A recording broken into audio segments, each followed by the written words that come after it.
single family home, there's, again, you want to make sure you have space to your neighbors because single family homes give you the most flexibility out of all of these property types. So with a single family home, you have an entire home to yourself. You're not worrying about people being right on top of you, being right next door to you. I mean, you do have neighbors that is still, again, you want to be respectful of your neighbors. And ultimately, when you're renting a house, you want to make sure that the landlord knows what you're doing and you're transparent about it.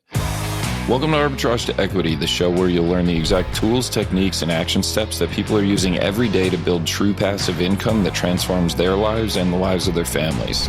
I'm your host, Tom Swan. Now let's get down to details.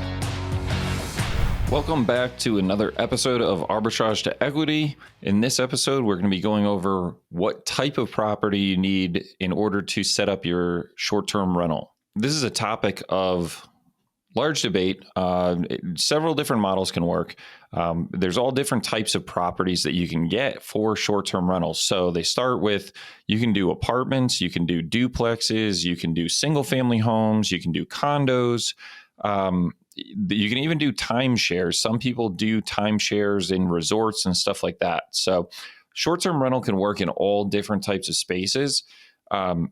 Personally, I try to stay close to single-family homes. I try to make all of my properties single-family homes. I do have a condo that we're setting up currently.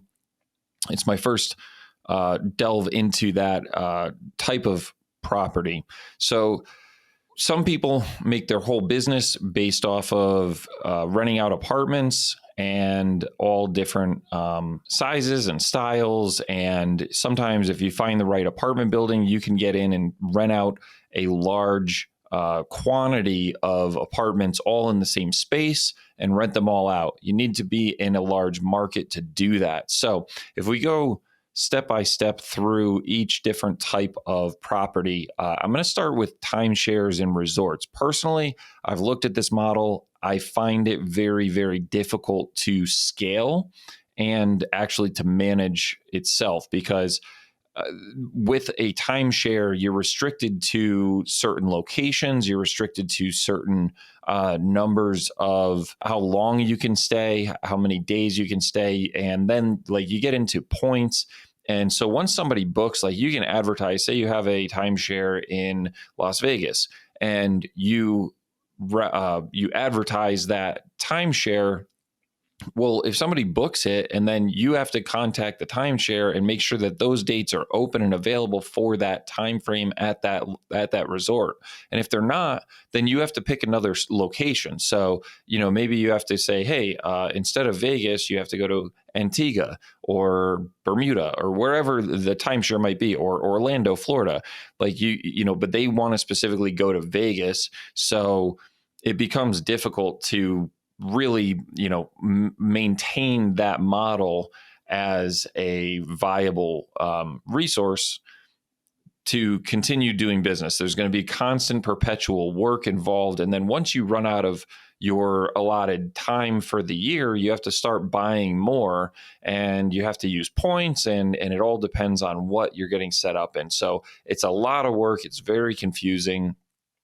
And it's just, you don't have a lot of control over the situation. So personally, I find that to be very risky as far as building your business on. To me, that's kind of building your foundation on sand as opposed to building your foundation on a source of support like concrete. So the next thing that I'll focus on is apartments, and I'm going to lump in condos. Actually, you know what? I'm going to say just apartments for now. So with apartments, you need to make sure that the overseeing entity, if you don't own the building, you need to make sure that the authority in that building is on board with what you're doing as far as your business. You always want to be transparent. So you want to make sure that whatever you're doing in that business, in that building, that they allow your business, because you can get shut down easily if something goes sideways. If you get a party in there and people are being rowdy, they're not, abiding by the rules and they disturb the neighbors, you can have some big issues. Now, I know people who have gone into apartment buildings, large apartment buildings, and they'll rent out an entire floor and then do short-term rental, Airbnb, VRBO out of every unit on that entire floor. So you can scale up very, very quickly under this model. You just need to make sure that whatever's happening, you're transparent about it, and that you are allowed to do whatever you're doing. If you're trying to be sneaky about it, you're going to get caught and you're going to get kicked out, and it's going to have a major impact financially on your business. So you want to make sure that anytime you're doing anything, that it's allowed within the housing authority, whether that's an HOA or an apartment management group, whatever it is, you want to make sure that it's allowed in that space. And you want to make sure that you can build your business and actually operate your business. Now, the next thing would be condos, in which case a condo usually you can rent out condos, but again, you're starting to get broader. So now you're into ownership, but condos are very similar to apartments in that you're going to have an individualized entry, but you need to treat it still under that apartment model and make sure that you can run your business, that you can make sure that the housing authority, whoever oversees that condo, if it's a management company or whatever it might be, that they are allowing this business to operate. Because again, if you're not transparent about it, you're going to get in trouble. And ultimately, you're again building your business on a basis of sand, because it can get washed away very quickly, washed away very easily, and that leaves you in a lot of financial trouble. So the next thing would be moving into something like a duplex or a fourplex, where you can potentially rent the whole building. These are also under the apartment or condo genre, but you want to make sure, ideally in these smaller buildings, it would be ideal if you could rent both units.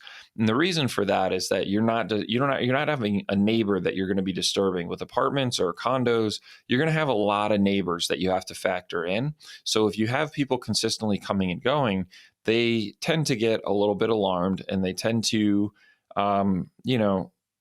be more inclined to complain if something is going on that they don't like or they don't agree with.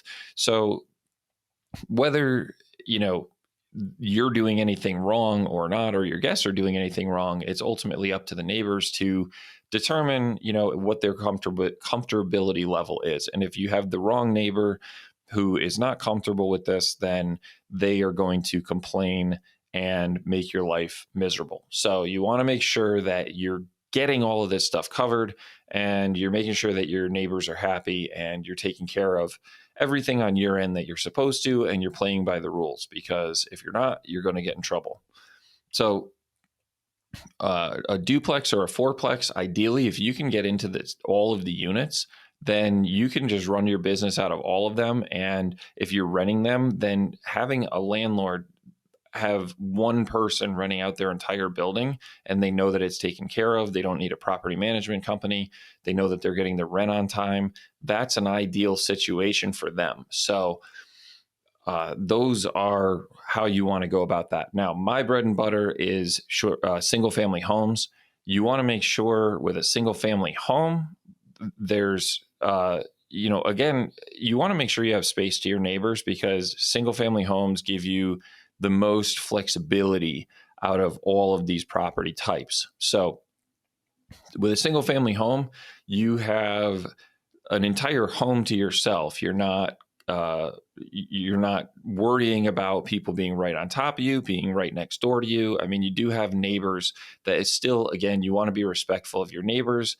And ultimately, when you're renting a house, you want to make sure that the landlord knows what you're doing and you're transparent about it. There are certain ways to massage the conversation so that, they don't need to know every detail about what you're doing, but ultimately they need to know that you're subleasing under short-term rental, because again, if you're trying to be sneaky about it, you're going to get caught. But single family homes offer you the most flexibility. They give you max capacity, and ultimately, you can maximize your income through single family homes because of the ability to max out how many guests you house. So Personally, I like to have single family homes as my my go-to for where I set up my properties. But if you can scale up quickly, if you have an opportunity at an apartment building where you can get several units in there, then by all means, certainly go for that. Always do your due diligence. Make sure that it's going to be a profitable property. Make sure that you're in a good location, that you're going to get the traffic to sustain that location, and make sure that your numbers work. Make sure, don't get so excited that you're jumping into a property without doing your due diligence on it, because ultimately you can get hurt very quickly. And sometimes the best deals are the ones that you don't take. So do your due diligence, take your time, especially if you're just getting going. You're going to be eager to try to make something work, but don't rush the process. You will know when the time is right. When you find the right property, you'll know that it works, your numbers work, and you can jump into it and get going. So that's all I have to say about that. If you have questions, certainly reach out, leave a comment below, subscribe, and please leave us a review.